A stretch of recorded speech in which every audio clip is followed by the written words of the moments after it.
reglamentaria del capítulo de trauma y osteosíntesis del Colegio Mexicano de Ortopedia y Traumatología.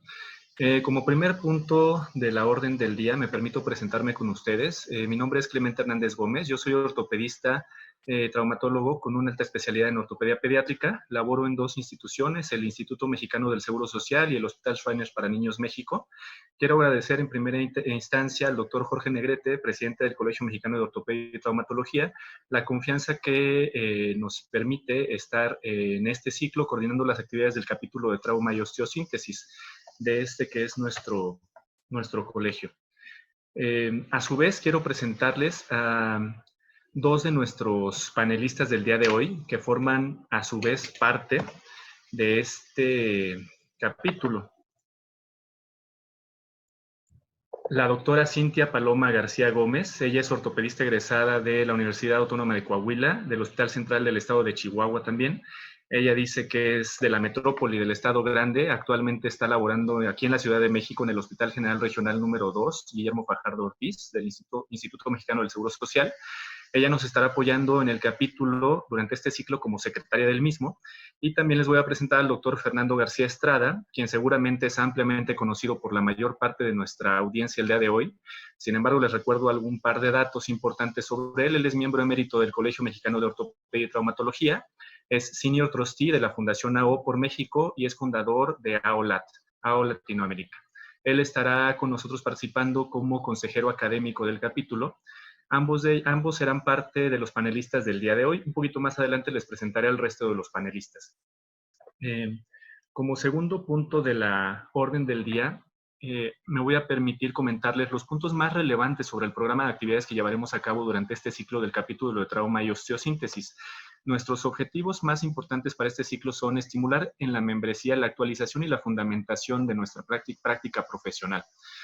Si bien es cierto que todos somos ortopedistas, que todos llevamos a cabo nuestra práctica de forma profesional, propiamente dicha, debemos reconocer que como parte del desarrollo de todo médico, pues se encuentra la actualización y por tanto vamos a tener que desarrollar temas de interés, mejora de técnicas quirúrgicas, estudios clínicos, toda aquella información que nos pueda ayudar precisamente a mejorar nuestros resultados como ortopedistas.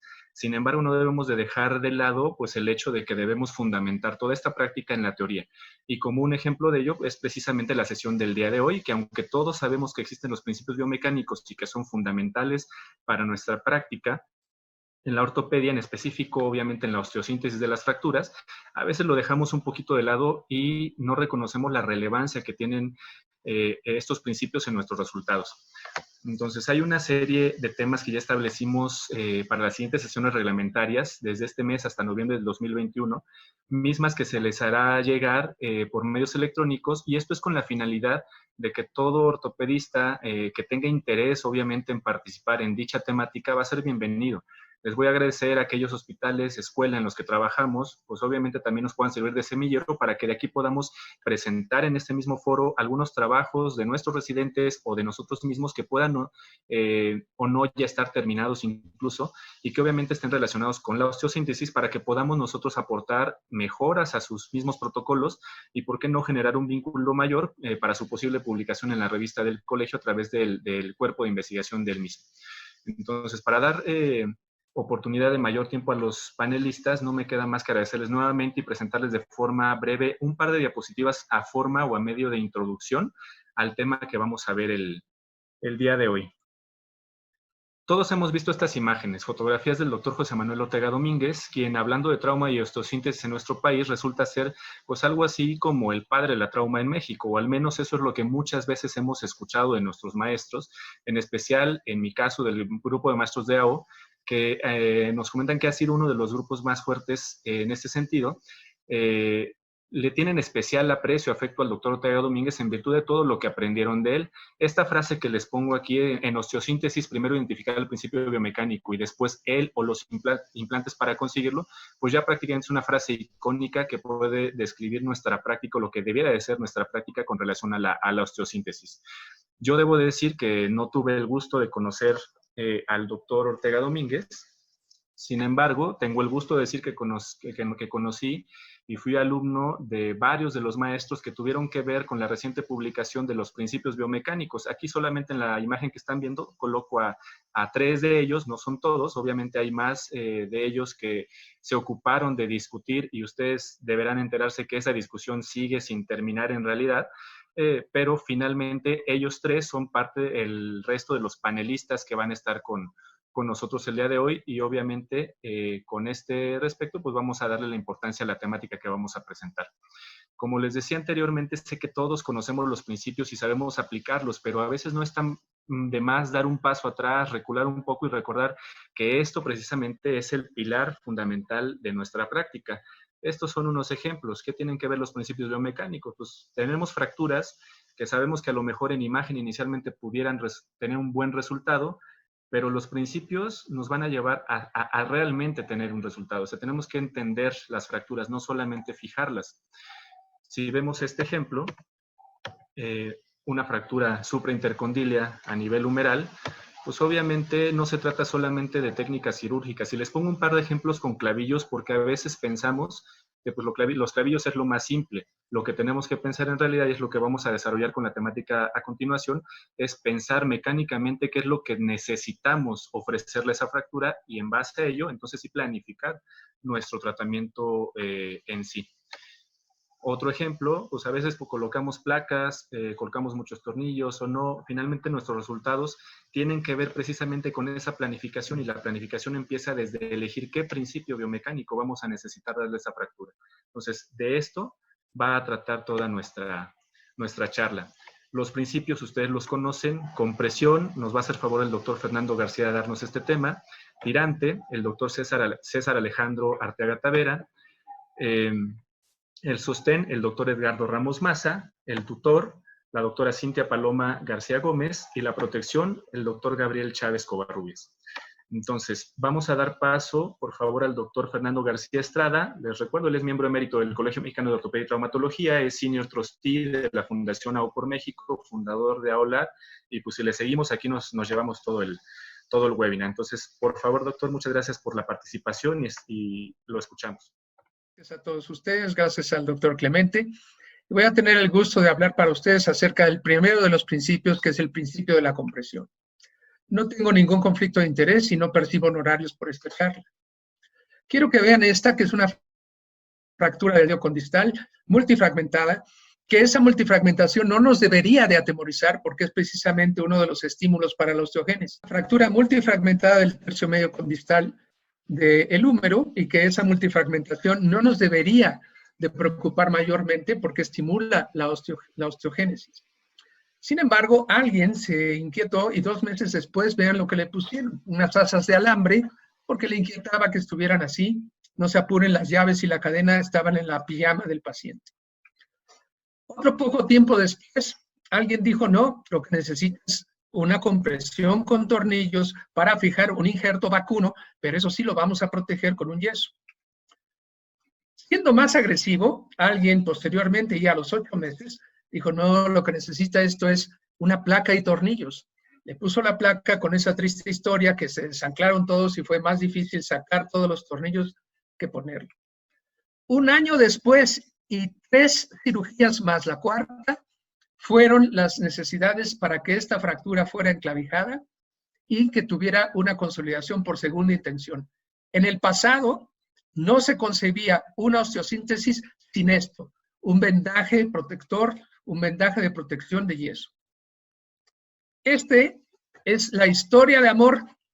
Como en toda historia de amor ha habido encuentros, desencuentros, desengaños, divorcios, en fin, pero al fin, luego de 40 años, se logró la publicación de los principios biomecánicos. Cada vez que ustedes revisen esta ficha bibliográfica, será como si nosotros hiciéramos también un homenaje a nuestros profesores, a nuestros mentores, porque fueron ellos los que estuvieron diagramando los principios biomecánicos por independiente, aunque en algunas publicaciones se esbozaban, no se separaron como sí se separó aquí.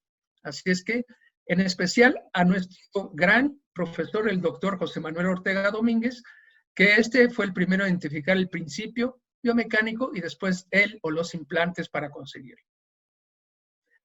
Todas las charlas van a estar en base a dar las bases, las fundamentaciones, la definición y los objetivos de los principios biomecánicos y algunos ejemplos prácticos.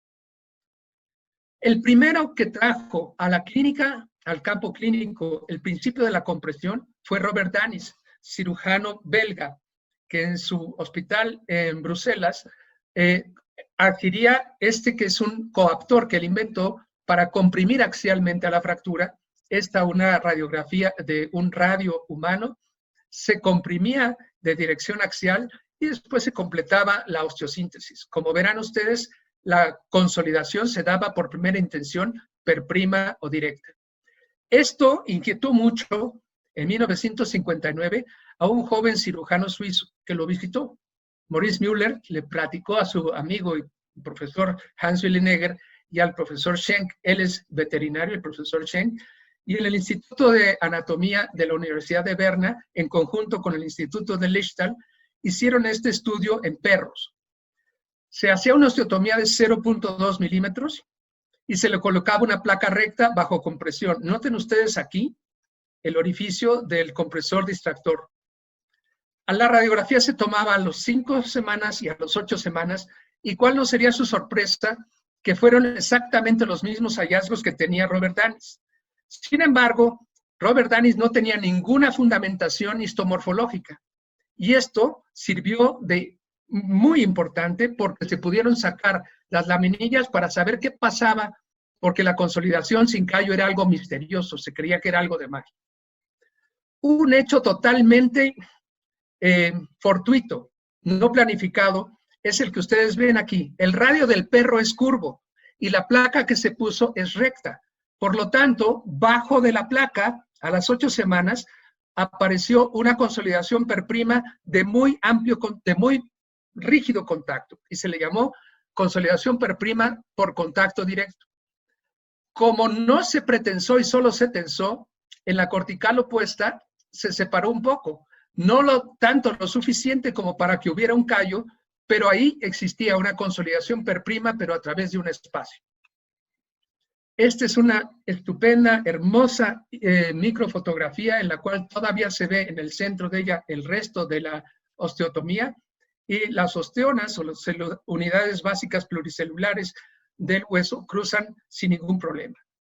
En esta otra y en esta zona donde se ve esta zona que está invadiéndose por mesénquima, una vez que estaba rellena esa brecha, cruzaban las osteonas sin ningún problema. Los principios biomecánicos en osteosíntesis son principio biomecánico de compresión, protección, tirante, sostén y tutor, y no hay más. De ahí el cirujano escoge uno y después para la osteosíntesis va a ver qué hay en osteosíntesis en sus unidades de trabajo, en el hospital donde labora, y así va a poder cumplir con las reglas básicas. Ojo también con esto. Ningún implante es sinónimo de un principio. Este está bajo el principio de la placa de compresión. Eso no es, esto está para un clavo, eso no es un principio. Tampoco ningún efecto es sinónimo de un principio. Es el principio de la estabilidad absoluta. Ese es el efecto de uno más de los principios biomecánicos. Que quede claro eso. Principio biomecánico de compresión. Es la fricción que provoca directamente el cirujano con los implantes y le llamaremos compresión estática. El objetivo es producir la estabilidad mediante la fricción entre fragmentos, que deberá de ser entre 2 y 5 micras, estabilidad absoluta, para que tenga una consolidación primaria, directa, por primera intención o sin callo. Era muy importante, se sabía que la compresión era importante, pero no se entendía bien por qué. Fueron los ingenieros los que nos ayudaron a entender esto. Y nos dijeron, si yo desplazo una caja sobre una superficie, encuentro cierta resistencia porque hay imperfecciones en la caja y en la superficie. Si yo incremento ahora el peso de esa caja y la deslizo, voy a encontrar mayor fricción. Es decir, si aumento el peso, aumento la fricción y por ende entonces así se explica cómo es la compresión. Si lo llevamos esto a un esquema, los músculos que están desplazando una fractura y son reducidos, Al estar reducidos, hay fricción en ese trazo de fractura. Al haber fricción, entonces se estabilizará la fractura. Como no es el cirujano el que está comprimiendo axialmente a esta fractura, le denominaremos compresión dinámica, porque es dinámicamente a través de los músculos de la contracción muscular o el apoyo cíclico repetido de la marcha. No es el cirujano. De la compresión hay de dos maneras, transversal y axial. Vamos a ver la transversal. Es perpendicular al plano y al trazo de la fractura. Siempre hay un vector que desplaza, otro vector que se opone, y en el medio está el sitio donde hay la fricción. Es ahí justamente y perpendicular a ese plano que coloco el tornillo de compresión. Se le llama también compresión radial, porque al corte coronal parece que en el radio de esa circunferencia se coloca el implante, pero es lo mismo. Hay algunos ejemplos de cóndilos femorales en el adulto y en un jovencito en frente y perfil también. Con tornillos. Con tornillos también en los maleolos, tanto en el peroneo como en el medial. Aquí quiero que vean sobre todo la resultante que está viéndose en esta fractura del maleolo medial. Es una fractura de resultante transversa. ¿Cómo voy a tener que colocar los tornillos para que compriman? Esto se logra mediante la colocación de los tornillos en compresión de forma descendente, de arriba hacia abajo, porque están perpendiculares al plano que es transversal y no siempre se colocan oblicuos. En los metacarpianos y en los metatarsianos será lo mismo, la misma historia. ¿Qué pasa ahora con el segundo tipo de compresión, que es la axial? Se hace en el sentido del eje del hueso. Trazos transversos, por ejemplo, en un segmento óseo, puede ser una tibia, que en el momento del apoyo cíclico de la marcha viene la compresión y será una compresión dinámica. En cambio, si es el mismo trazo y el cirujano coloca un implante intramedular, luego lo comprime, el cirujano con el implante dio la compresión y se llamará compresión estática. De la compresión axial en el eje del hueso, se dan con todos esos tornillos, con todos esos implantes que se ven. Placa con tornillos y se da compresión, un fijador externo y se da la compresión.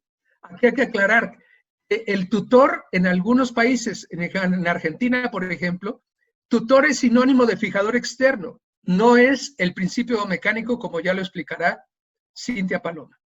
Y otra es el cabo intramedular, que en este momento existen cabos que si yo los bloqueo, hay un aparato que comprime y después da la compresión y para que no se pierda, el cirujano lo bloquea proximalmente, compresión axial con un clavo.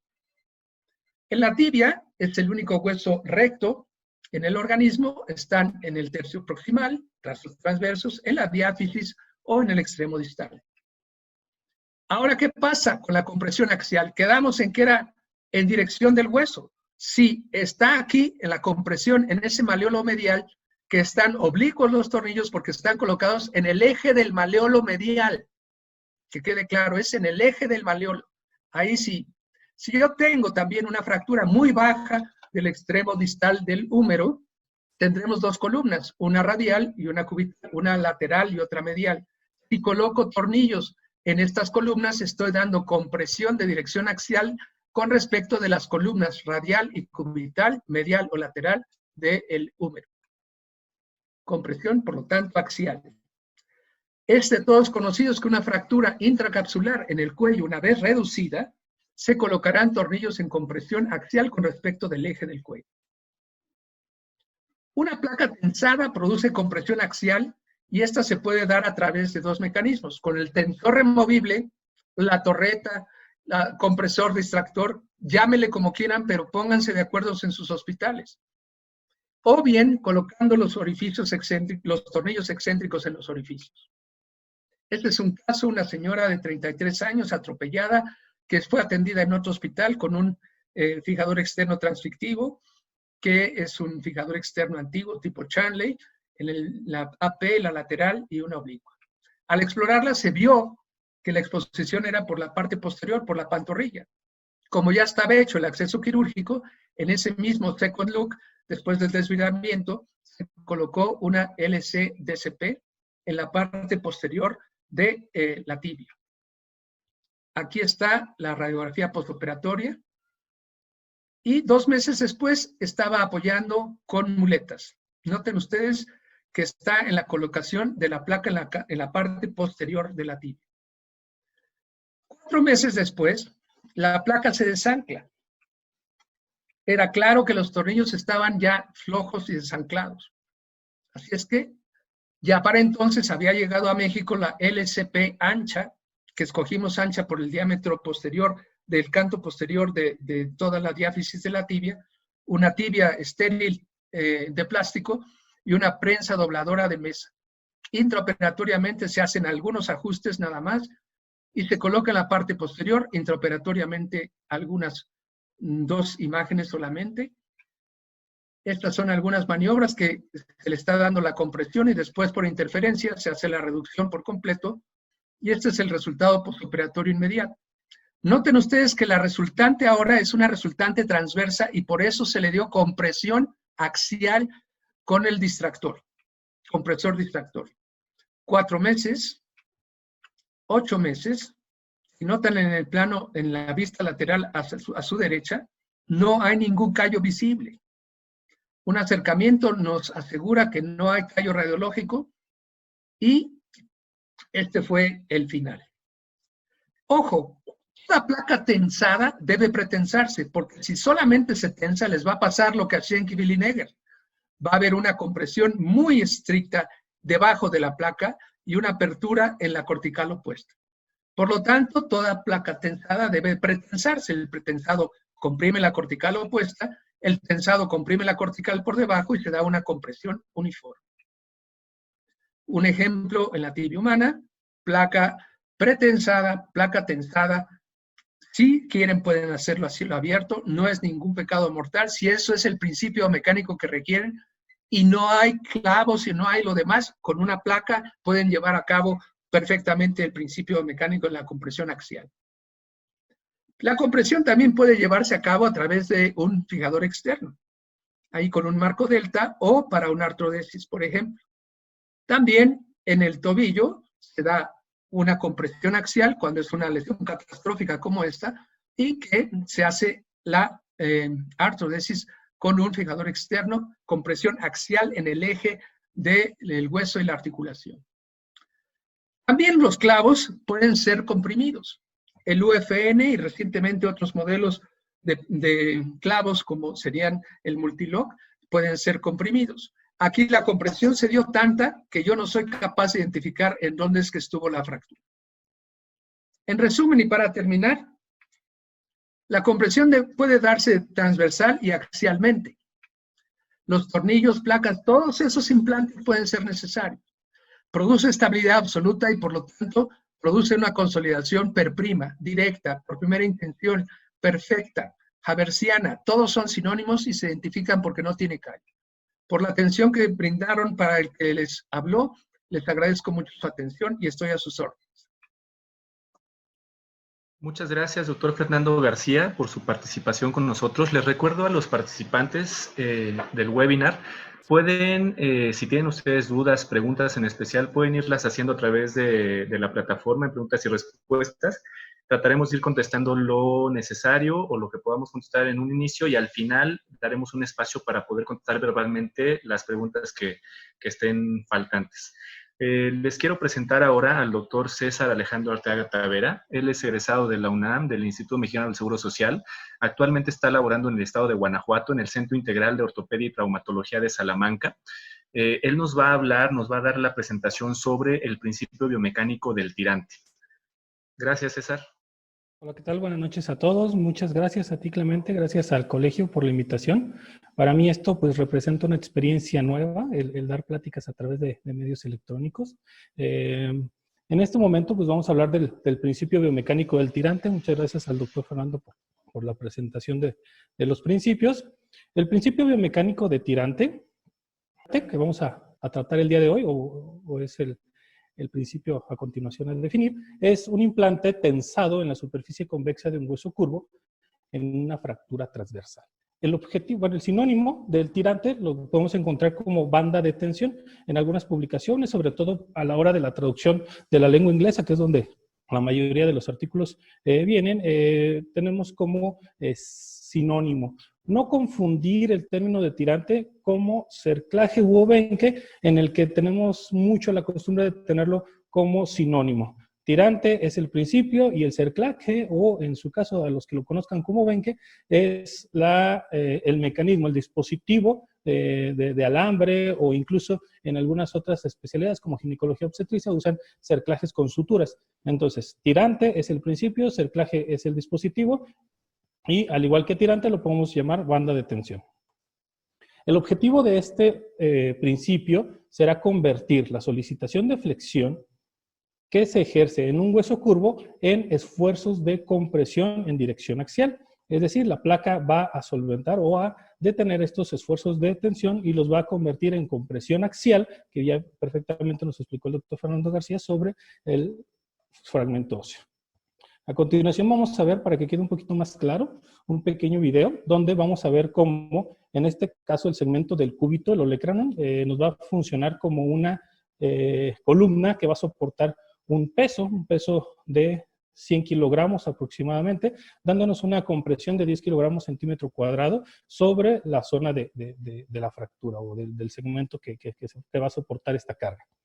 Cuando esta carga no es céntrica o no va directamente sobre el eje de la fractura y tenemos una fractura o una carga, excéntrica, vamos a tener un esfuerzo de tensión, que en su mayor parte va a ser tensión, y un esfuerzo pequeño de compresión sobre la zona de cortical contralateral.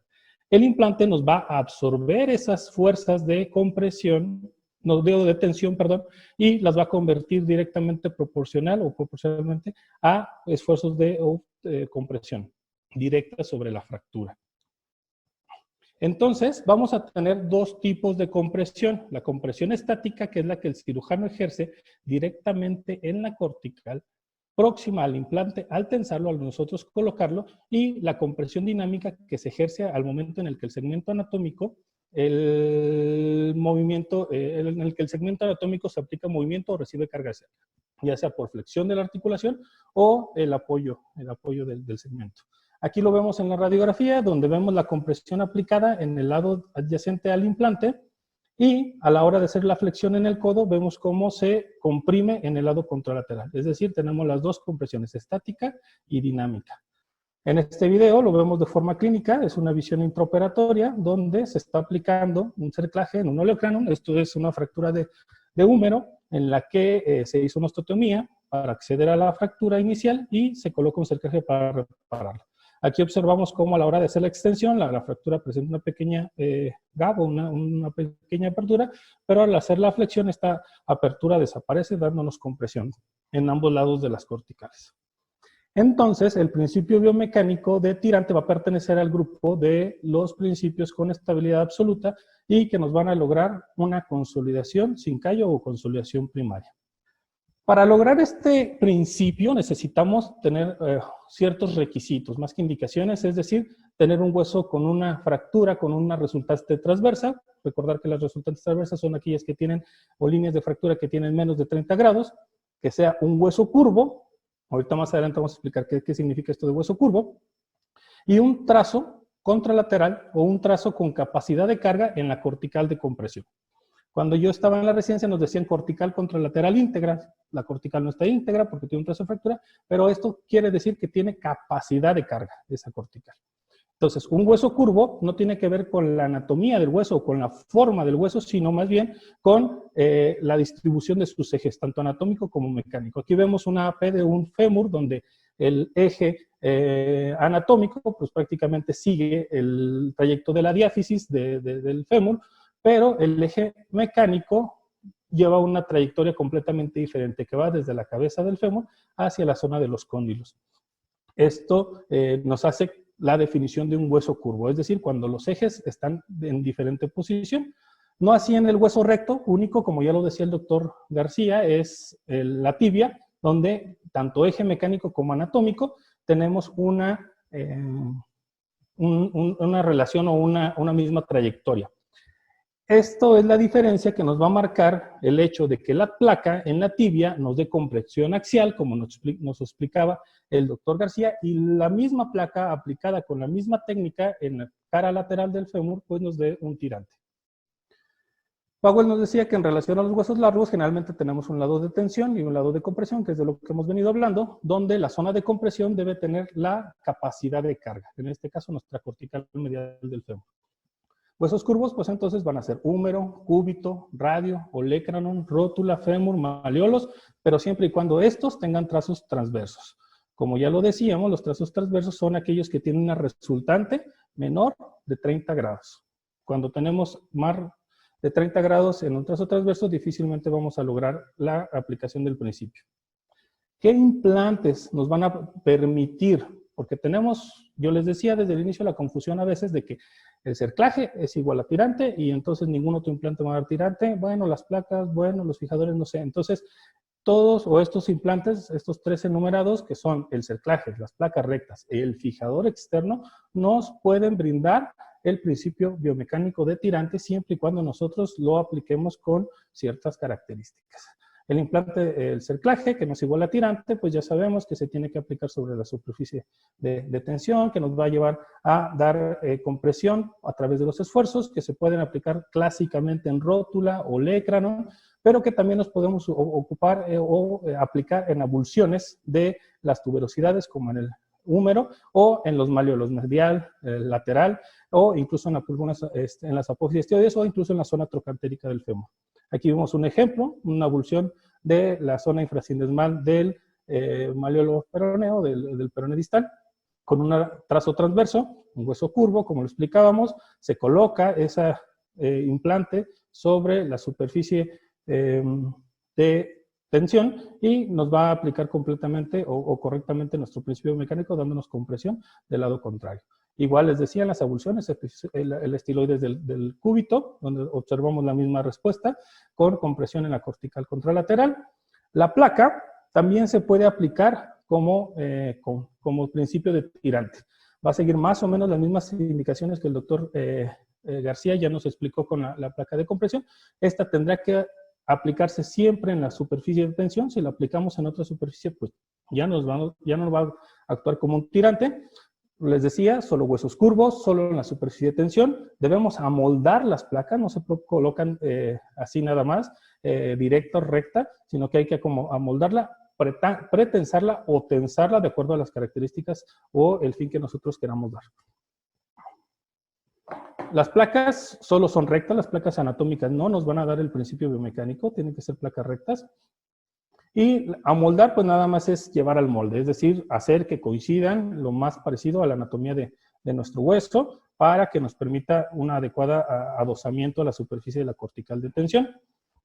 Bueno, podemos usar algunas plantillas para llevar a cabo este fin de forma intraoperatoria, o si tenemos algunos modelos anatómicos previamente antes de la cirugía, amoldar nuestras placas y pasarlas a esterilizar. El pretensado, como ya nos lo explicaba el doctor García, debemos tener contacto con la placa en las partes externas o en los extremos de la placa y debe estar separada levemente en la parte central de la misma con el hueso. Esto, dado o gracias a la memoria del metal, nos va a permitir que se dé la compresión en la cortical opuesta.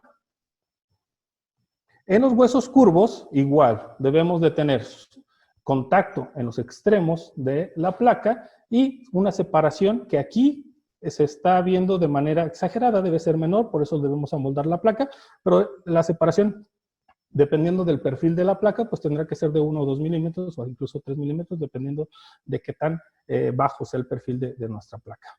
Lo cual, a la hora de hacer la colocación de nuestros tornillos, nos va a dar la compresión. En estos es importante que en los segmentos rectos tengamos placas o tornillos que se coloquen del centro a la periferia y en las placas, en los segmentos curvos, las placas vayan en sentido contrario, es decir, de la periferia hacia el centro. Llevando un poquito o entendiendo un poquito más esto en términos geométricos, esto lo consideramos en una línea secante, que es la que nos va a generar la cuerda y el arco en una circunferencia. Esto estamos aplicando donde el arco es la placa, que va a tener una superficie mayor o una longitud mayor, y la cuerda va a ser una longitud menor. Se van a aplicar de tal modo que se coloquen los tornillos del centro a la periferia y esto nos va a lograr la compresión en la cortical lateral y contralateral al implante. Cuando los segmentos son curvos, esto cambia, es decir, ahora tenemos un segmento corto o una cuerda, que es la placa, y un segmento largo o una longitud mayor, que es el arco, que es el hueso, que nos va a dar el principio de compresión, o el principio, perdón, de tirante, el principio de tirante, dándonos compresión sobre la cortical contralateral al trazo de la fractura. El pretensado o el tensado, como ya nos lo explicaba el doctor, tendrá que realizarse, dependiendo del caso. El tensado es el tirar de la placa, es decir, estirar la placa desde antes de la colocación de los tornillos, ya sea a través del distractor o a través de la disposición de los orificios ovalados de la placa, que debe ser, que es diferente al tensado. Digo, el pretensado es lo que ya explicamos previamente, y el tensado es cuando damos compresión a la placa a través de estos dispositivos o con los orificios de la placa. Entonces, las placas siempre tienen que estar en la cortical de tensión. Siempre debe haber soporte óseo sobre la cortical lateral, contralateral, para evitar, cortical medial o cortical de compresión, para evitar la fatiga del implante. Aquí un ejemplo clínico donde tenemos una fractura de fémur transversa. Se aplica la placa bajo los principios antes mencionados, logrando una adecuada consolidación. El fijador, cada vez menos frecuente, se utiliza para realizar este principio. Sin embargo, es factible, es posible realizarlo. Este fijador normalmente ya en nuestro tiempo difícilmente se queda como tratamiento definitivo. Es por eso que el uso no se vuelve tan rutinario. Desafortunadamente lleva más dificultad técnica, porque las reducciones se tienen que lograr lo más anatómicas posibles, y no es siempre es así. Pero, sin embargo, sí se puede realizar. En los pacientes que sea necesario, podemos colocar igual nuestro implante sobre la superficie de tensión, lo cual vamos a comprimir los chans, los más cercanos a la fractura y posteriormente los más alejados, desde sus extremos más distales, para lograr un poco de tensión sobre la zona, o compresión sobre la cortical lateral, que a la hora de tratar de recuperar memoria, pues nos va a permitir dar la compresión en el segmento o en la cortical del otro lado. Aquí vemos un ejemplo de un hueso en crecimiento. No se logra la reducción anatómica al 100%, por eso es que se ve la formación de un pequeño callo. Sin embargo, el principio se cumple, se logra la consolidación, y a la hora de la remodelación se logra un buen resultado.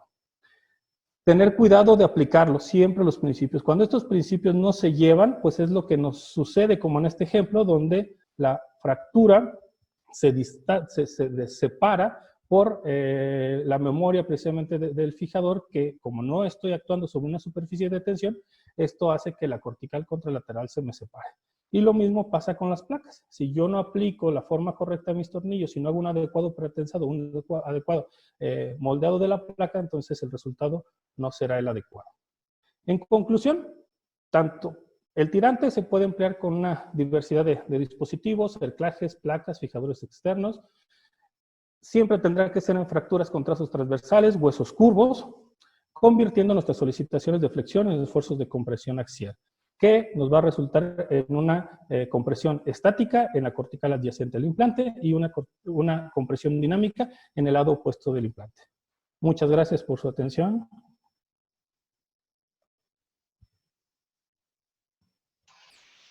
Muchas gracias a ti, César, por la presentación. Vamos a pasar ahora con nuestro tercer panelista, que es el doctor Edgardo Ramos Maza. Él es Senior Trustee de la Fundación AO también, es miembro del Cuerpo Médico del Centro Médico ABC, y él nos va a apoyar con el principio biomecánico del sostén. Adelante, doctor Ramos, muchas gracias.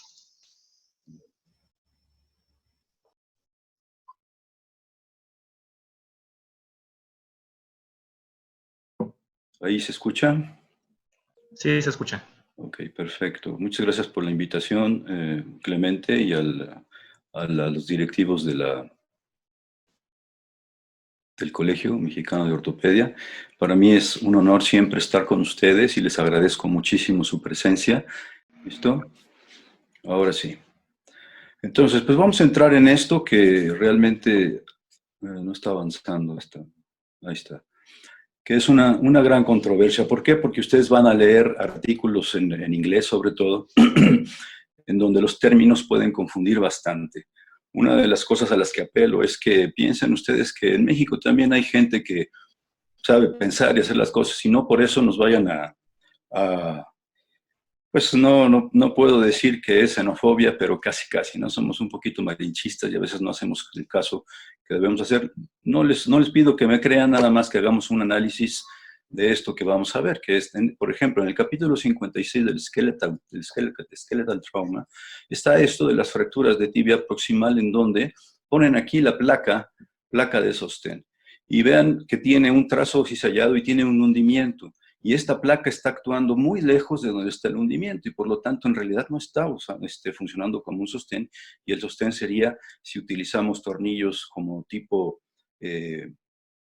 parrilla, una cosa así, para soportar adecuadamente el injerto, que ustedes saben que el injerto no tiene capacidad de carga. En esta misma publicación, vean que a pesar de ser un trazo cizallado, habla de tornillos nada más, pero aquí, si tenemos una conminución o un hundimiento, entonces se convierte en una placa de sostén.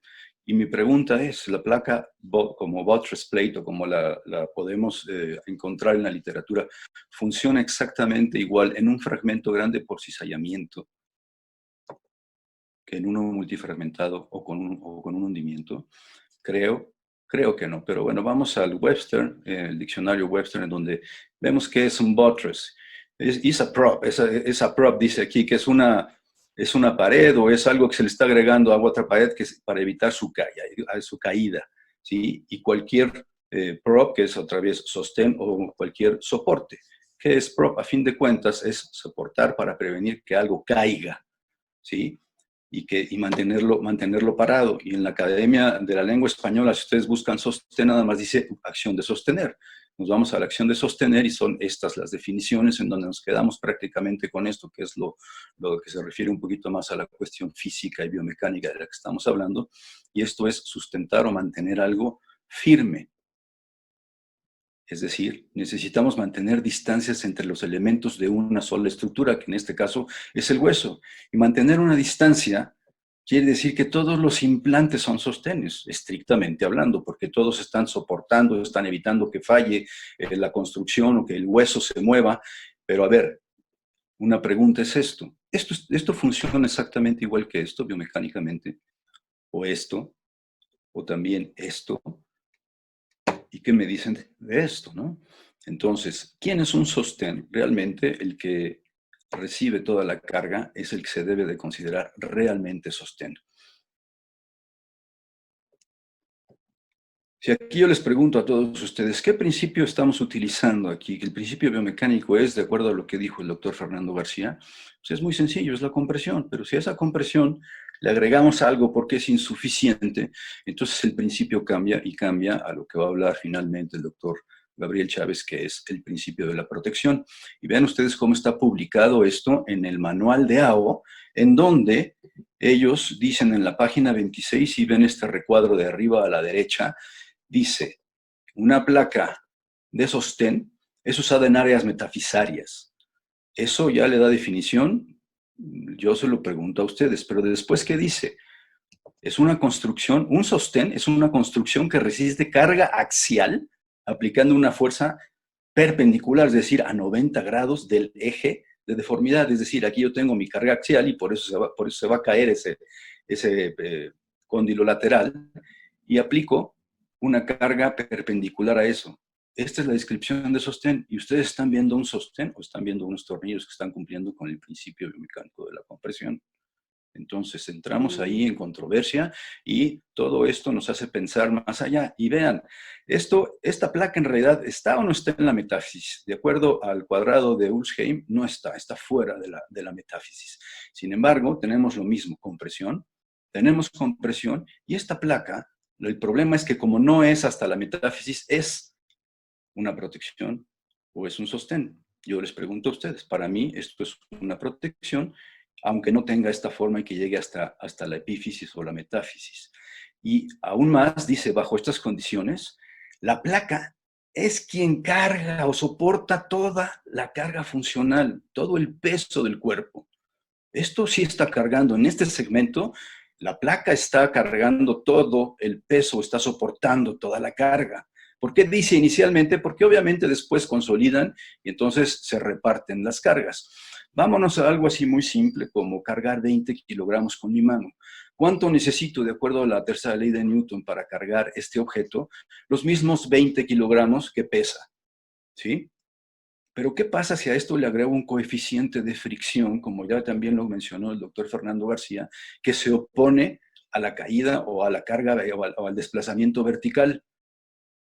¿Se les hace conocido?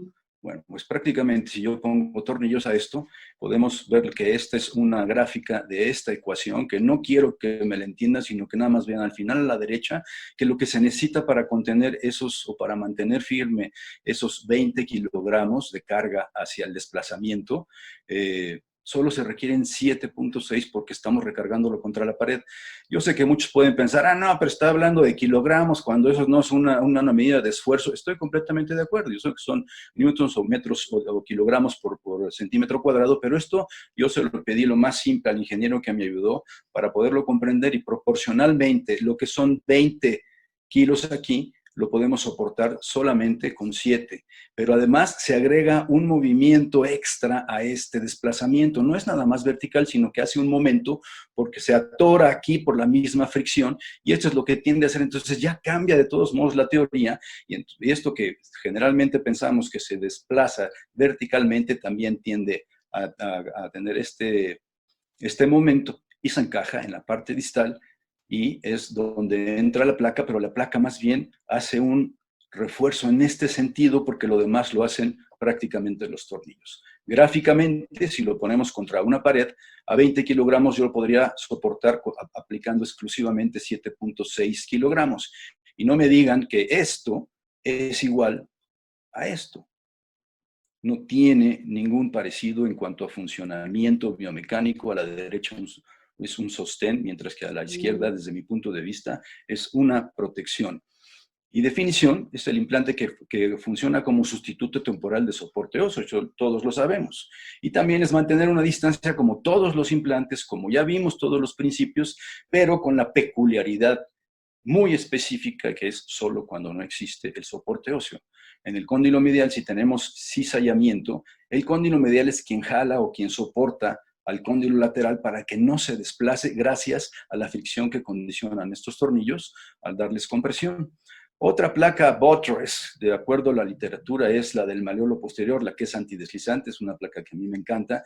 Y yo digo que esto no da un buttress, sino que da una compresión que te da esta fricción a nivel del trazo de fractura. Y tan es así, no me lo crean, se los voy a demostrar con un caso en donde nada más tenemos la placa con un solo tornillo, y por más que le muevo el tobillo, vean ustedes que no hay movimiento prácticamente a nivel de la fractura, con este resultado final en donde ni siquiera se le puso un tornillo de compresión, sino se le puso un tornillo hacia distal sin mayor problema. Esta es otra gran controversia que incluso fluyó entre nosotros, y es más, sigue siendo una discusión árida entre nosotros, es el DHS, cómo funciona, al igual que los clavos para fémur proximal. Lo que decían antes es que esto tiene una conformación en voladizo que tiende a tener esta deformidad, y por lo tanto aquí abajo no hay un soporte óseo. Y también por esto mismo necesitaríamos poner algo así como una repisa, pero como no se puede anatómicamente realizar esto, lo trasladamos al centro del hueso, o intra y extra óseo, de cualquiera de las dos maneras, una placa clavo o un clavo intramedular. Pero vean ustedes, este principio es una combinación. Los dos principios, el primero es este, que es el sostén, porque le está dando dirección, como lo vamos a ver con Paloma adelante, y esto me da compresión. Si hay compresión, por lo tanto, hay soporte óseo y no puede ser un sostén. Pero está en voladizo. Entonces, si está en voladizo, esto tiende a desplazarse en ese sentido, claro. Y por eso se ponen estos tornillos para evitar esta deformidad, y por lo tanto, esto funciona bajo el principio biomecánico de la protección, como en este caso podemos ver alejado a 5 años, cómo se fue acortando gracias al efecto de tutor, pero protegido por esta placa, y simplemente se menciona como el principio de la protección. En el INR nos hicieron este estudio de elementos finitos en donde se observó que al momento de poner el implante que dirige y que protege al mismo tiempo bajo la protección, aquí tenemos compresión en el trazo de fractura, es el sitio de mayor carga. Esto quiere decir que sí hay soporte óseo y por lo tanto, esto es una protección. En cambio, si nosotros hacemos esto y le quitamos la cortical medial, no ¿cómo se llama? Trocánter menor. El trocánter menor, acuérdense que es posteromedial. Es el cálcar. Si quitamos el cálcar, entonces los esfuerzos se reparten en el implante y ahora sí se convierte en el principio del sostén. Esto, para todos ustedes, es el principio de la protección porque tenemos compresión más la placa. Pero si le agregamos una fractura aquí, tenemos dos fragmentos principales, este, y entonces lo que se queda solo como la fractura es el tirante. Igual aquí sigue siendo tirante por la cortical opuesta. Esto no tiene ningún problema porque será una protección, digo, un sostén, al igual que esto, que es nuevamente una protección. No se confundan, apliquen adecuadamente los principios biomecánicos y les va a ir mucho mejor en sus cirugías. Muchísimas gracias. Le agradecemos mucho, doctor Edgardo Ramos, por la presentación. Vamos a pasar con el penúltimo de nuestros temas, a cargo de la doctora Cintia Paloma García Gómez. Les comentaba que es egresada de la Universidad Autónoma de Coahuila, del Hospital Central del Estado de Chihuahua, y actualmente es ortopedista en el Hospital General Regional 2, Guillermo Fajardo Ortiz. Adelante, Paloma.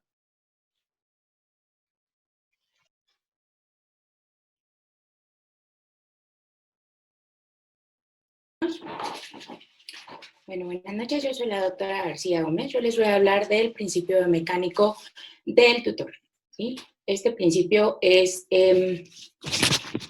algo inusual, es algo que muy pocas veces se va a utilizar de manera pura. La imagen que ven a la izquierda es la portada de un libro que fue escrito por Nicolas André de Warregaard en 1741. Es la portada de su libro L'Orthopédie. Como sabemos, bueno, es un manual, es clásico, un manual sobre cómo se trataban las deformidades en los niños y cómo prevenir las mismas. Este es como el primer registro que se tiene de cómo se intentó dar o cómo se intenta dar un principio de tutor. Según la RAE, bueno, el tutor se puede definir en los seres humanos como la persona que va a guiar a un niño o a un joven hasta su consolidación como un adulto. En la osteosíntesis es prácticamente lo mismo. Dentro de la ortopedia es un implante que va a guiar a un hueso fracturado para propiciar el contacto entre sus fragmentos y así vamos a poder lograr la consolidación de los mismos, ¿sí? Entonces, bueno, el principio mecánico del tutor tiene la definición, es el principio que se obtiene mediante el implante que alinea, estabiliza y guía a los fragmentos óseos a que contacten entre sí de manera dinámica hacia la consolidación. No nada más se utilizan clavos, ahorita vamos a verlo un poco más adelante, se pueden utilizar también clavos elásticos con el sistema TEN, que eso es algo controversial, y se pueden utilizar fijadores externos, que si seleccionamos específicamente cuál parte del fijador se puede dinamizar, también funciona bajo principio de tutor. Entonces, bueno, el objetivo de todos estos implantes para cumplir este principio en específico va a ser que se puedan dirigir los fragmentos óseos de manera dinámica, propiciando una carga axial entre ellos para lograr su consolidación. Normalmente, la indicación para este principio es corta, por así decirlo, no tiene increíbles aplicaciones o grandes aplicaciones. Básicamente son trazos transversales o oblicuos muy cortos. Sabemos que obviamente, como lo acaban de mencionar, menores de 30 grados. En el istmo de los huesos largos con carga ponderal. Prácticamente se ha descrito más sobre fémur y tibia. Se puede utilizar también en antebrazo, como lo vamos a ver un poco más adelante. Igual esto es controversial, pero nos quedamos con esa idea. Es más huesos largos, fémur, tibia, que tienen carga ponderal. ¿Por qué? Porque lo que quiero es, mediante este principio, permitir que se dinamice y que esos fragmentos estén en contacto para que puedan lograr su adecuada consolidación mientras se está alineando con los dispositivos. Entonces, ¿qué implantes podemos utilizar para lograr este principio? Puede haber tres tipos diferentes. Están los clavos endomedulares ranurados no bloqueados, específicamente el clavo diseñado por Gerard Concher. Les voy a mostrar imágenes más adelante. Un fijador externo dinamizado y este se puede utilizar para transportación o elongación ósea. Esto es, batallamos yo creo todos un poco con historia, sin embargo esto es sumamente importante.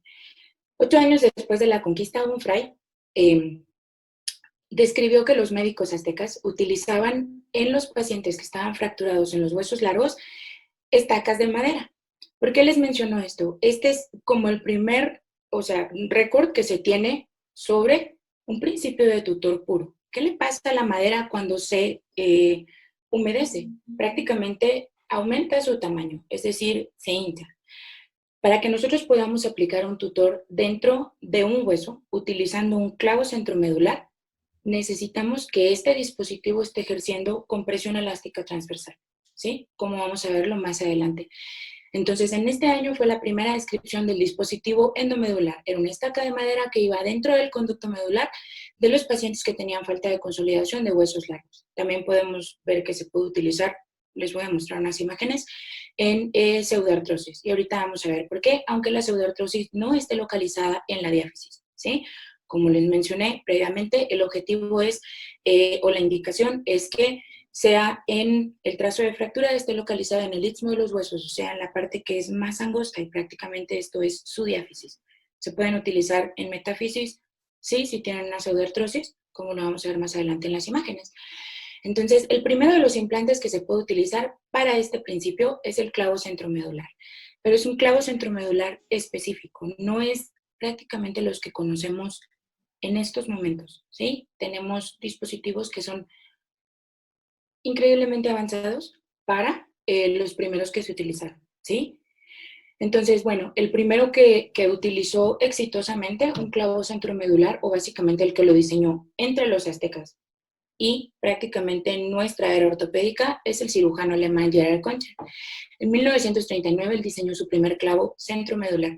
Este tenía una forma de V, ¿sí? Y posteriormente, finales de los 1940, él mejoró el diseño haciendo un dispositivo que, si lo ves de manera transversal, tiene una forma como de un trébol.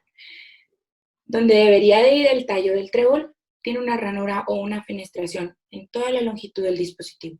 Esta ranura es sumamente importante y es algo con lo que prácticamente nuestros dispositivos actuales ya no cuentan.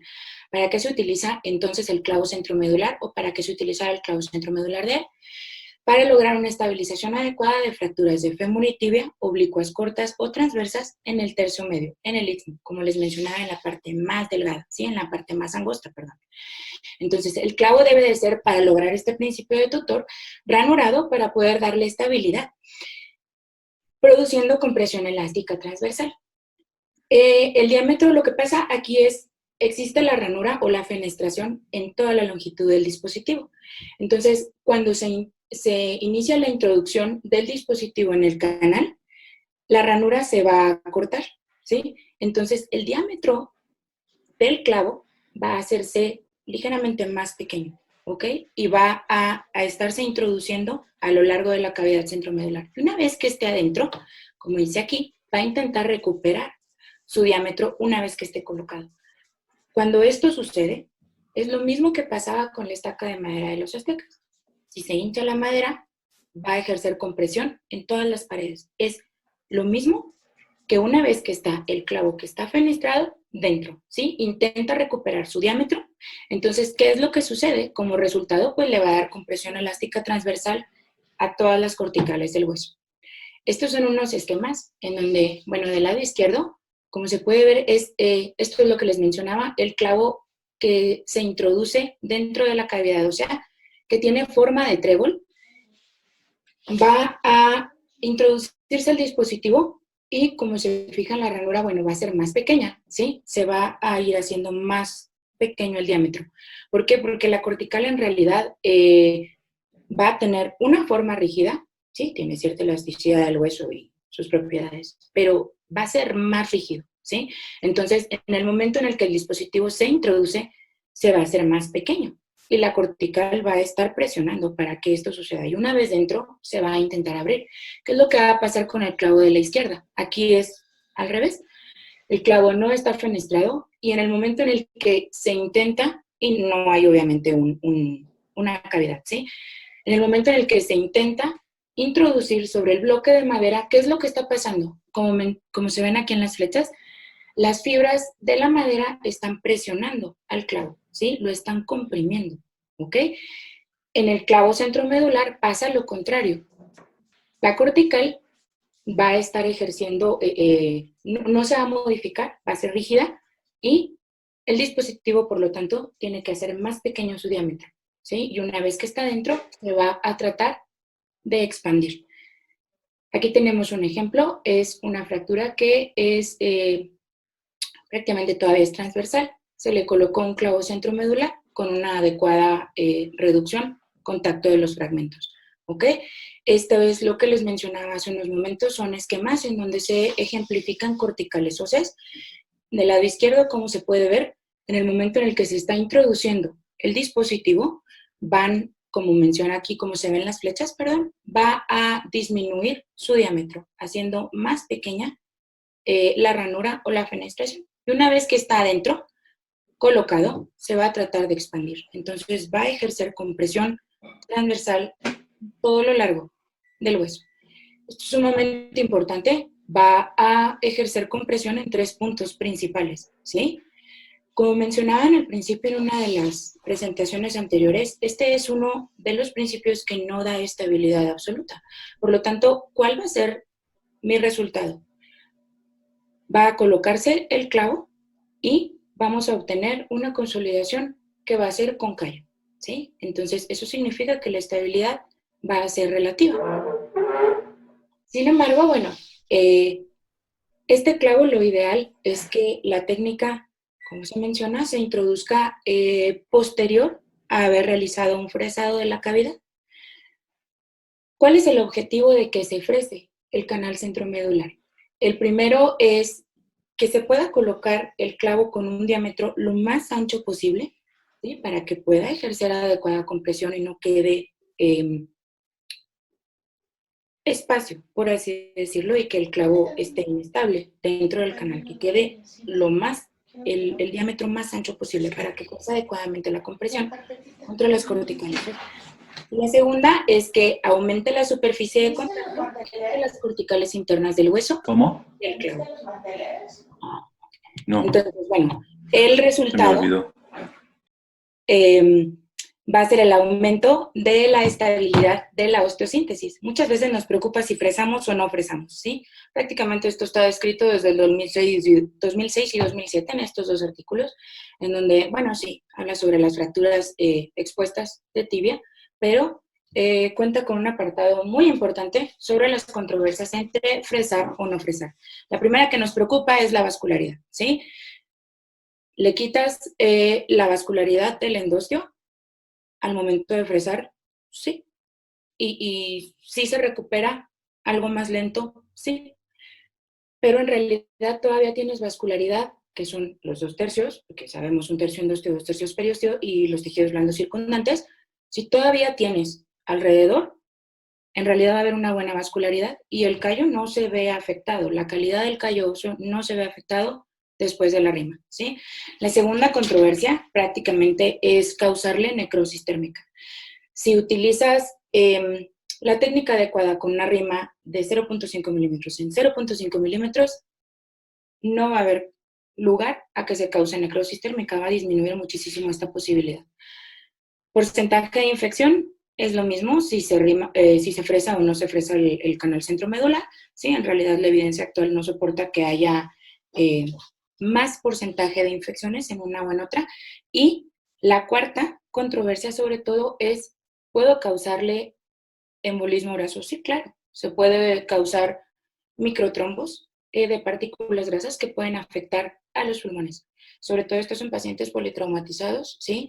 Y es algo que pues no vamos a utilizar como de primera intención.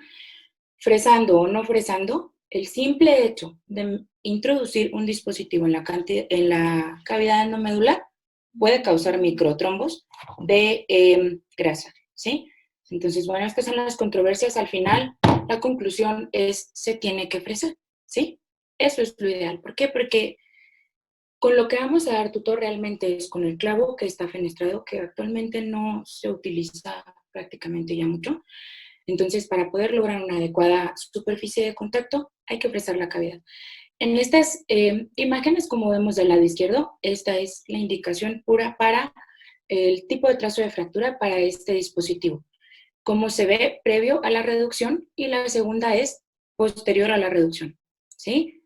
No hay ningún tipo de bloqueo, solamente es el dispositivo endomedular, ¿sí? Esta es otra radiografía en donde se muestran los resultados, igual, sin ningún tipo de bloqueo, ¿ok? Posterior a la consolidación. Esto es lo que les mencionaba de la pseudoartrosis. Muchas veces se pueden tratar pseudoartrosis con dispositivos centromedulares que pueden estar localizados, el defecto o la pseudoartrosis puede estar localizada en lugares en donde no son las diáfisis y no son la parte más delgada o la parte más con el diámetro más pequeño. Es decir, no están en las diáfisis. En esta está localizada ya prácticamente en la metáfisis. La pseudoartrosis es hipertrófica. En el momento de fresa, ahí se está creando también un istmo. Entonces, una pseudoartrosis que fue tratada con un clavo centromedular y del lado derecho podemos ver el resultado que es la consolidación final. Ahora, esto es maravilloso. El principio de tutor puro es solamente alinear. Si vas a utilizar un dispositivo endomedular, tiene que ser un clavo ranurado que ejerza compresión, ¿sí? ¿Cuál es la gran desventaja de este principio y de este tipo de implante? Que prácticamente cuando se coloca, pueden rotar los fragmentos. Por más que se intente dar compresión, por más que se intente estabilizarlo y mantener los fragmentos óseos en su lugar, estos pueden rotar. ¿Qué fue lo que hicimos para evitar esa rotación? Añádele pernos, ¿ok? Entonces, si se fijan del lado izquierdo, está el trazo de fractura, está el dispositivo endomedular, ¿y qué es lo que tenemos aquí? Pernos de bloqueo. En el momento en el que un perno es añadido a un clavo, este deja de ser un principio de tutor. Se coloca en el orificio que sea. ¿Por qué? Porque en ese momento se está protegiendo para que no rote. Si no tiene suficiente contacto, si no tiene soporte óseo, entonces se va a colocar como si fuera un sostén. No va a permitir en realidad que haya carga axial. ¿Por qué? Porque estás bloqueando proximal y distal, ¿ok? Entonces, si se bloquea y si no permite que haya carga axial, solo se va a estar cumpliendo el principio de sostén. Mientras añadan pernos de bloqueo al clavo, entonces se está cumpliendo con otro principio. Y esto es súper importante. Ya no hay combinación de principios, es añadirle grado de complejidad a algo que ya no se utiliza. No decimos nunca es tutor más protección, dependiendo de dónde lo bloqueemos, o tutor más sostén, dependiendo de dónde lo bloqueemos. No se hace, ¿sí? O es tutor, o es protección, o es sostén. Por lo tanto, el tutor es un principio puro, es un principio muy difícil de conseguir y es muy pocamente utilizado. Sí, en realidad ahorita bloqueamos prácticamente todo. Ahora hay otro sistema que es el UHN, que es On-Rim Humeral Nail. Este cuenta con es un dispositivo que se utiliza de manera endomedular en el húmero, ¿sí? Igual para fracturas que son, la indicación es oblicuo acortado transversal, y aquí se puede dar compresión. Existe la diástasis del trazo de fractura, se coloca un dispositivo que prácticamente va a controlar qué tanto se comprime el trazo de fractura, ¿sí? Entonces, este es en donde puede existir. Técnicamente, en el UHN, que es en el húmero, se puede utilizar este dispositivo para acortar y se pueden acortar hasta máximo 8 milímetros, ¿sí? Ahora, tenemos ciertas controversias sobre si los clavos elásticos son tutor o son sostén. Esto va a depender mucho del trazo de fractura. Si es un oblicuo corto o transverso, y sobre todo, si los clavos elásticos quedan perfectamente colocados, y como sabemos, perfectamente colocados significa que el resultado postoperatorio es una compresión en zigzag, ¿sí? Que van a tratar de expandirse por el sistema dentro de la cavidad endomedular. Entonces, si quedan perfectamente colocados y el trazo lo permite, es un tutor, como en el del lado derecho. Tiene sus contactos en forma de zigzag, ¿sí? Y es un trazo que es prácticamente oblicuo corto. Si es como el del lado izquierdo, el trazo de fractura no nos permite dar un tutor, ¿sí? Y como se ve aquí, prácticamente se está sosteniendo. Está ejerciendo su compresión en los puntos, sí, pero le está dando básicamente sostén a este trazo. Ahora, normalmente se utilizan en fémur y tibia. Son huesos que tienen carga axial ponderal. ¿Para qué? para que pueda haber algo de dinamización y entonces puedan consolidar los fragmentos.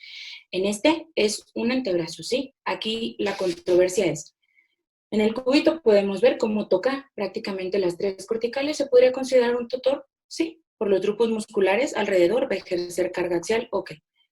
Pero el resultado final, y esto es lo que les mencionaba hace unos momentos, está colocado el clavo elástico dentro del radio.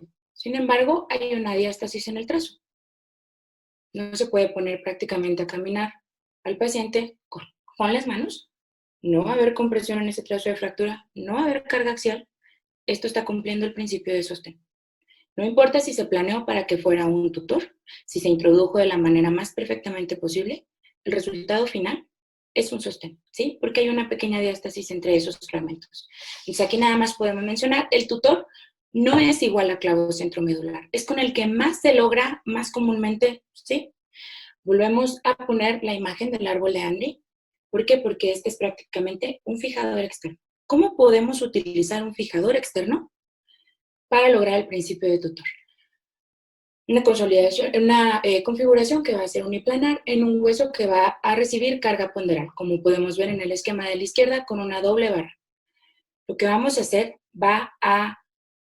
vamos a desestabilizar ligeramente este sistema, específicamente en unas de las tuercas, para poder lograr una dinamización. ¿Qué significa esto? Como en el esquema de la derecha, para que se pueda comprimir este trazo de fractura al momento de ejercer carga axial.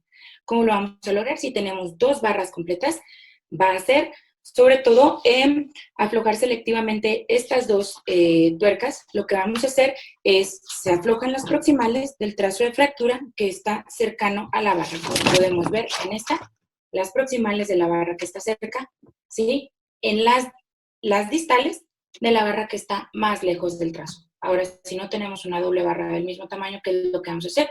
Y con esto tal vez estemos un poco más familiarizados. Esto es prácticamente un bloqueo de un clavo centromedular que está dinamizado, ¿sí? Sobre la parte proximal. Dejamos fija la parte distal, la parte proximal se desestabiliza y entonces lo que se hace es, no se desestabiliza el trazo de fractura, solamente selectivamente esas tuercas. Entonces lo que podemos hacer es permitir carga axial y contacto entre los fragmentos para que puedan llevar a cabo su consolidación, ¿sí? Y esta es la manera de poder realizar un tutor en los trazos de fractura, que son las indicaciones sumamente específicas. Un oblicuo corto o transverso, prácticamente es en huesos largos que tienen carga axial o ponderal. Por eso se utiliza más en fémur y en tibia. ¿Se puede utilizar en otros lados? Sí. ¿Con otros dispositivos? Sí.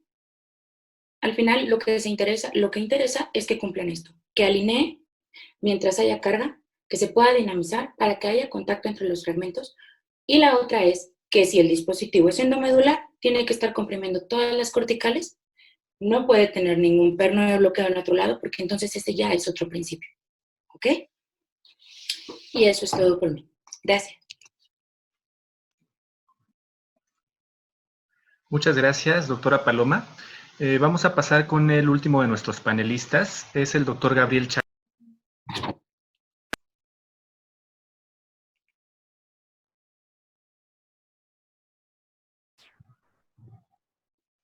Les comentaba, vamos a pasar con el último de nuestros panelistas, es el doctor Gabriel Chávez Covarrubias.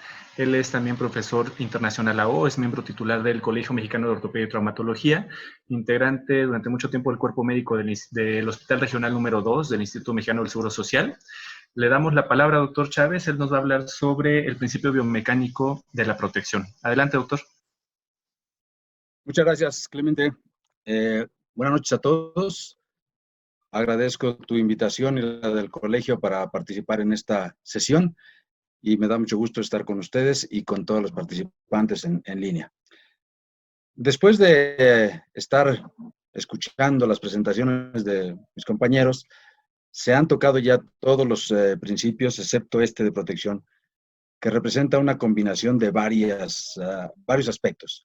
Vamos a tratar de complementar lo que ya se dijo y hablaremos entonces, nada más que avance esto ya. Trataremos entonces de enunciar las características del concepto de la protección, de definir el concepto biomecánico de la protección, revisando el objetivo de de su aspecto de fijación, analizando las indicaciones para utilizar este principio biomecánico y finalmente concluir al respecto. En todos los casos de fractura, lo que intentamos en nuestro tratamiento quirúrgico es primero llevar a cabo una reducción y después la fijación de esta fractura. Si no hiciéramos esto, en muchos casos la fractura llega hasta la consolidación, pero en una posición anormal, en lo que se le ha denominado la posición viciosa. Para fines de esta presentación, nos olvidamos de la reducción y vamos a hablar de la fijación. Hemos estado tocando los aspectos de la fijación. En este sentido, el fijar una fractura, el objetivo que tenemos es brindar la estabilidad suficiente para que esa fractura llegue hasta la consolidación. Para conseguir esto, tenemos dos vías. Una que es utilizando la compresión y otra utilizando lo que se conoce como ferulización o splinting en inglés. No hay una traducción precisa de splinting para el español. Sin embargo, se ha utilizado el concepto de ferulización, o bien podemos hablar de compresión y fijación sin compresión. Para fines prácticos es con compresión o sin compresión.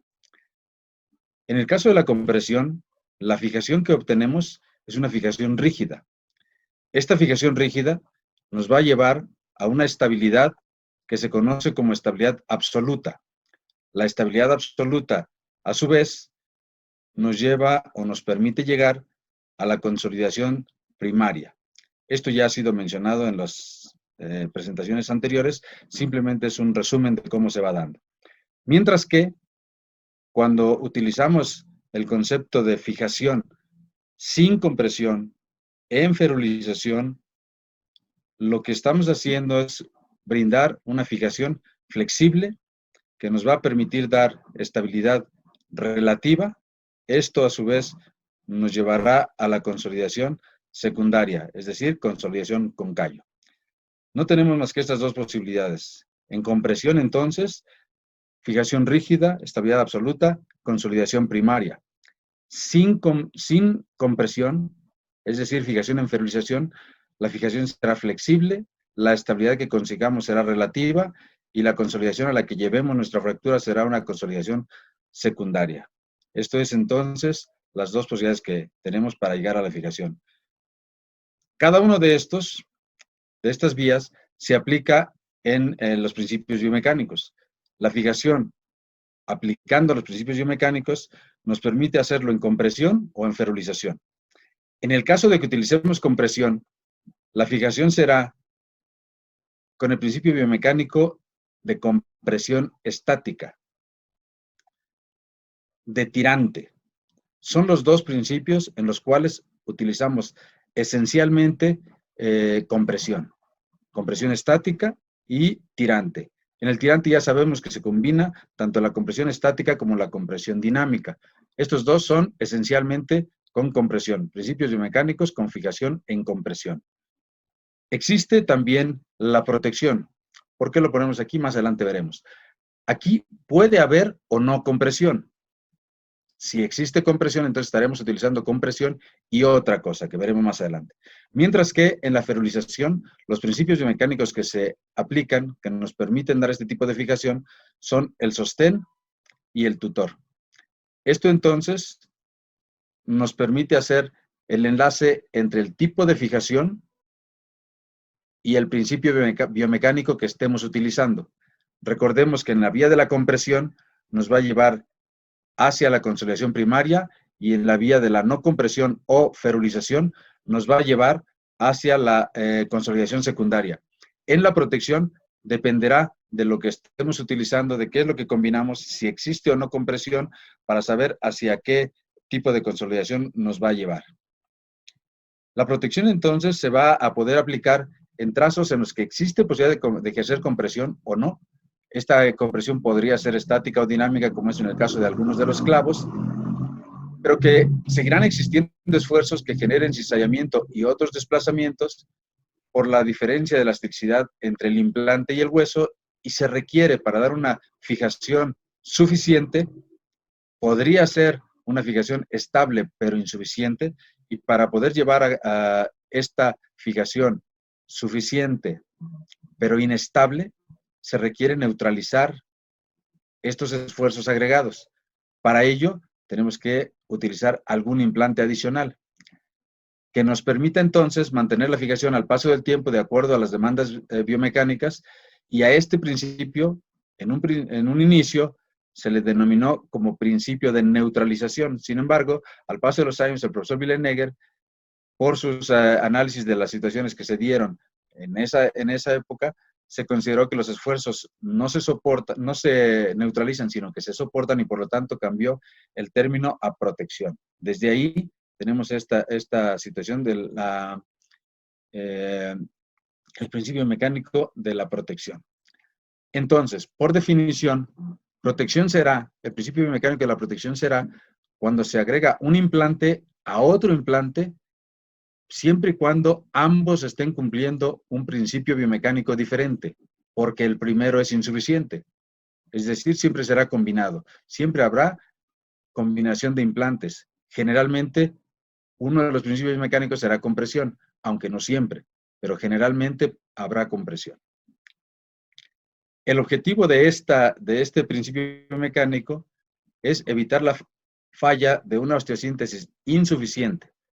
Podría ser estable la aplicación de un tornillo, vamos a mencionar, un tornillo en compresión, en un trazo de fractura oblicuo, en una diáfisis, pudiera ser perfectamente bien colocado técnicamente y estar estable ese tornillo. Pero cuando entra en función la extremidad, sería insuficiente, y por lo tanto tendríamos que hacer algo para mejorar esa suficiencia. A eso se le conoce como principio biomecánico de protección.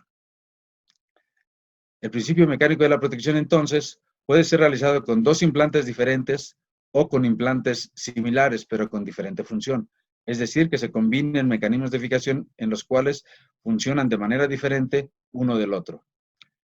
Todos los implantes podrían funcionar con el principio mecánico de la protección si así lo decide el cirujano que lo esté aplicando.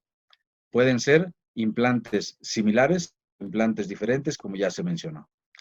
Las indicaciones serán aquellas en las cuales haya una fijación que resulte insuficiente para soportar las demandas biomecánicas y que requiera complementar esta fijación mediante otro implante, pudiendo ser en la diáfisis, en la metáfisis, y puede aplicarse en cualquier hueso.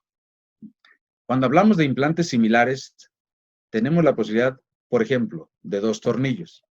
Si estos dos tornillos se utilizaran con la técnica de compresión, el denominado lag screw, es decir, haciendo canal liso, entonces si este tornillo está en compresión y este tornillo está en compresión, el principio biomecánico utilizado es compresión.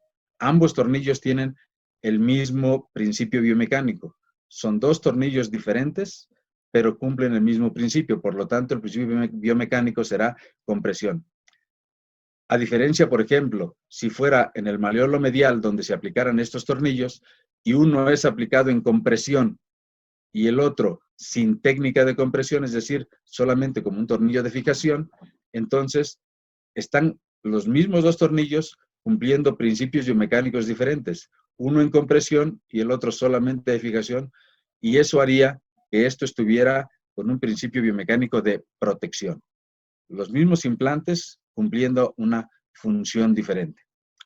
En el caso de la protección, uno estaría protegiendo al otro y de esta manera estaría cumpliéndose el principio biomecánico de la protección. Si hablamos de implantes diferentes, y aquí utilizaremos el ejemplo de lo que está mencionando hace un momento Paloma, respecto al implante intraóseo, generalmente un clavo intramedular. Este implante intramedular, por su diseño, pudiera permitirnos hacer un bloqueo en la zona proximal y en la zona distal. Si el diseño del bloqueo permite que en la zona proximal o en alguno de los dos extremos, vamos a obviar que sea en alguno de ellos, si pudiera permitir el diseño, tener un orificio oval que permita facilitar compresión dinámica, no que dé compresión el implante, sino que al bloquearlo en ese orificio dinámico al haber carga en la extremidad, se permita, se favorezca la compresión dinámica en este punto, entonces estaríamos aplicando un principio biomecánico de protección. Es decir, hay un tutor, pero se limita la rotación con este tornillo de bloqueo, este perno de bloqueo en la zona proximal o distal en un orificio oval. Eso hace que dos implantes diferentes, el clavo y el perno, estén cumpliendo funciones diferentes. Uno evita la rotación y el otro funcionaría como tutor. Ambos, entonces, estarían funcionando bajo el principio biomecánico de la protección. Si en lugar de eso, la fijación en la zona proximal y distal fuera estática, es decir, en un orificio redondo, entonces no permite ese desplazamiento para compresión dinámica en este punto del trazo de fractura, y al no permitir ese desplazamiento está funcionando como un sostén. El mismo implante, los mismos tornillos o pernos de bloqueo, pero con una ubicación diferente de acuerdo al diseño de ese implante, y la ubicación de los tornillos o pernos de bloqueo por el cirujano permiten que ese implante sea un tutor, que esté funcionando como un tutor, que esté funcionando bajo el principio biomecánico de la protección o bien bajo el principio biomecánico del sostén. Todo dependerá de cómo se utilizan los tornillos o pernos de bloqueo y si el diseño del implante, del clavo centromedular, nos permite, por existir un orificio oval, que esto se haga de esa manera. Hace un momento se hablaba del UHN, del clavo intramedular no fresado para el húmero, y ese, de acuerdo a la técnica que se vaya a utilizar, nos permite dar compresión. Pero si ese implante nos permite dar compresión y el cirujano, utilizando la técnica que para esto está diseñado, da compresión a nivel del trazo de fractura, entonces con un implante intraóseo estamos utilizando el principio biomecánico de la compresión. No es un tutor, no es una protección y no es un sostén. Cuando el implante lo permite y el cirujano utiliza la técnica correcta para dar compresión, entonces simple y llanamente está dando compresión estática con un implante intraóseo. Principio biomecánico, compresión estática. Por otro lado, si hubiera, como en este esquema, una fijación en una fractura multifragmentada con una placa y tornillos haciendo un puente, pero que el cirujano considera que es insuficiente la fijación que da y aplicara un fijador externo, un implante transcutáneo, entonces esta combinación estaría funcionando bajo el principio biomecánico de la protección. En el caso de los clavos, decíamos, si aquí hay un orificio oval y lo utilizamos, entonces está el principio biomecánico de la protección. Si se utiliza el orificio circular o redondo, entonces estamos con el principio biomecánico del sostén. Todo depende del diseño del clavo y de dónde se utilicen los pernos de bloqueo por parte del cirujano.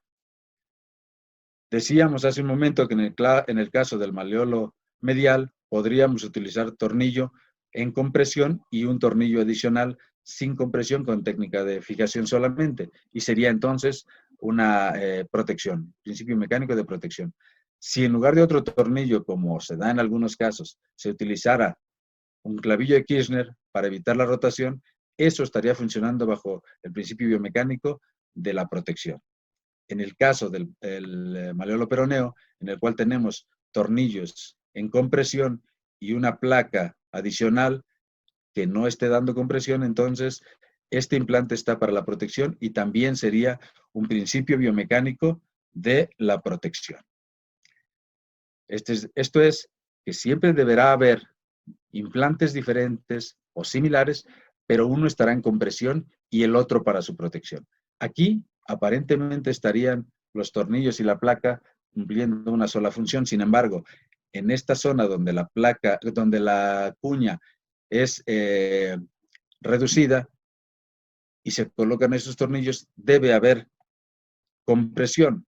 Recordemos que todo tornillo que cruza un trazo de fractura debería dar compresión. Entonces, si aquí hay compresión, el resto de la placa y tornillos fuera de los trazos de fractura estarían para proteger esa fijación. Es decir, entonces, que aquí estaría utilizándose también el principio biomecánico de la protección. Un ejemplo que ya se había utilizado previamente, ya lo habían señalado los muchachos, es que si aquí hay tornillos en compresión y ponemos una placa y una fijación adicional, será para proteger esta compresión. Por lo tanto, este es un ejemplo también de fijación con el principio biomecánico de la protección. Aquí son implantes diferentes, los tornillos por fuera de la placa y los tornillos de fijación. Otra vez, implante para compresión e implantes para protección. Es decir, principio biomecánico de la protección. En conclusión, entonces, la protección será cuando un implante se agrega a otro implante, siempre y cuando estén cumpliendo ambos un principio biomecánico diferente, y esto será porque el primero que se utilizó resultaba, aunque estable, insuficiente. De esta manera, se podrá evitar la falla de una osteosíntesis insuficiente, complementándola bajo el principio biomecánico de la protección. Dos implantes diferentes o similares, pero con diferente función, es decir, que combinen mecanismos de fijación, funcionando de manera distinta uno del otro, estarán cumpliendo el principio biomecánico de la protección. Muchísimas gracias al Colegio Mexicano de Ortopedia y Traumatología, a Clemente, titular del capítulo de trauma y osteosíntesis, y a mis compañeros por haberme permitido estar con todos ustedes en esta presentación. Muchísimas gracias.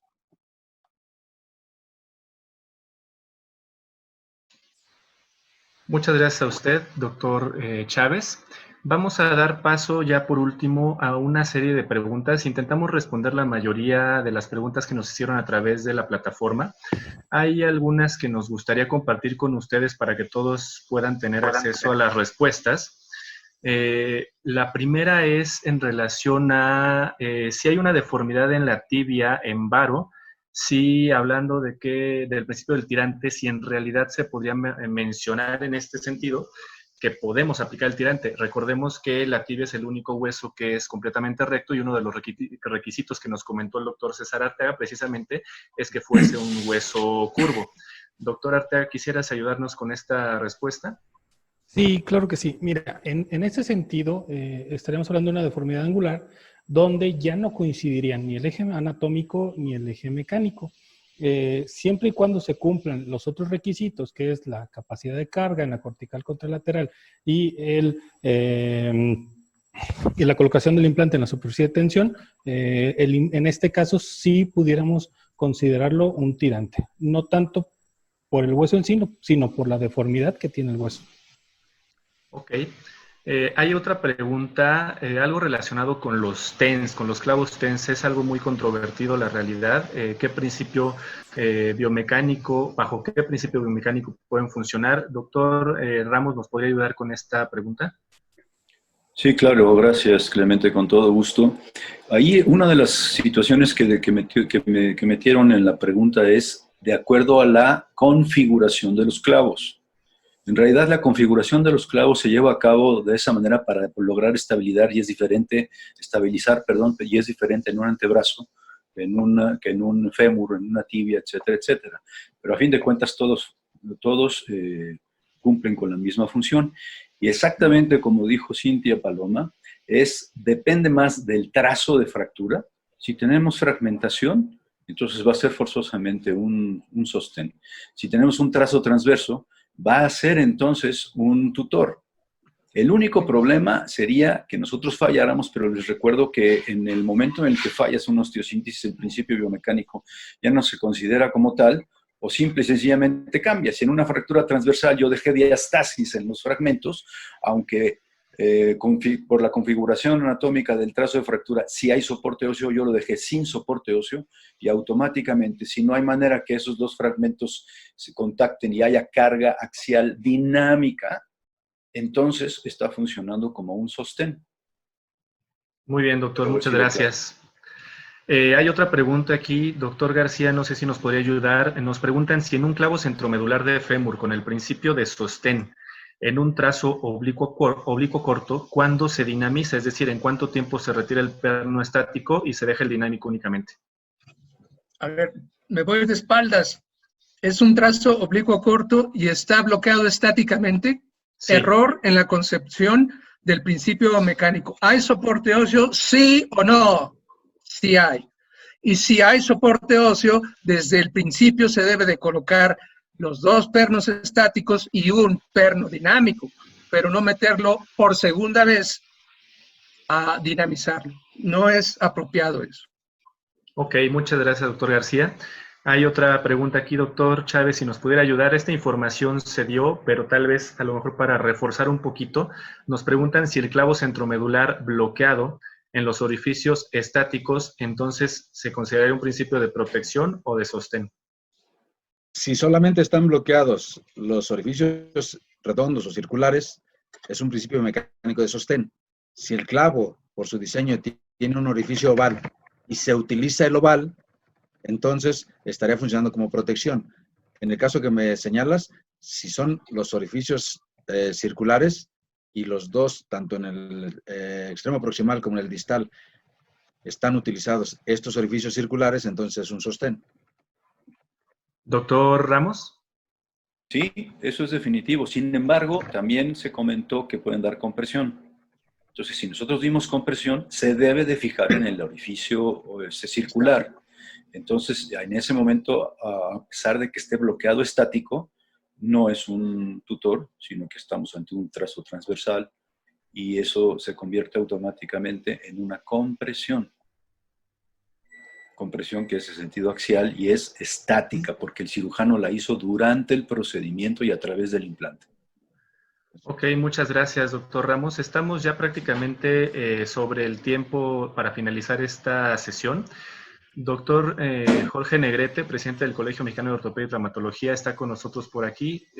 Nos quiere dar algunas palabras, indicaciones. Adelante, doctor.